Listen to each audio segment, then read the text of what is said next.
অনেকেই বলে যে ভাই আমি তো নামাজ কালাম পড়ি, রোজা রাখি, সবই আছে, একটু ইসলামের বাইরে অন্য কোনো কিছু করি, তা কি এমন হবে? ভালো আমল আর এদিক খারাপ আমল কাটাকাটি করে কিছু থাকলে তো আমি ডান হাতে আমল নামা পেয়ে বেহেশতে চলে যাবো, এরকম চিন্তা কিন্তু অনেকের মাথার মধ্যে আছে। তাই এরকম একটা প্লেনের মধ্যে দুইজন যাত্রী পাশাপাশি বসা, একজন মুসলমান আর একজন অন্য ধর্মের বলতেছে যে অফার করছে যে একটু ওয়াইন খাও। তা বলছে না না, আমি কেন ওয়াইন খাবো, আমি মুসলমান। আরে বাবা, তুমি কি এখন মসজিদে আছো নাকি? ওয়াইন খেলে কি হবে?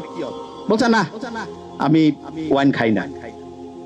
তখন যে ওয়াইন অফার করতেছে সে বলতেছে যে তোমাদের যে কি ধর্ম রে বাবা, গির্জায় গেলে আমরা ওয়াইন খাই না, তোমরা আবার মসজিদ না মানে হচ্ছে বাড়ি না, একটু ফ্লাইটের মধ্যে একটু রিল্যাক্স করবা তবু ওয়াইন খাবা না, ব্যাপারটা কি?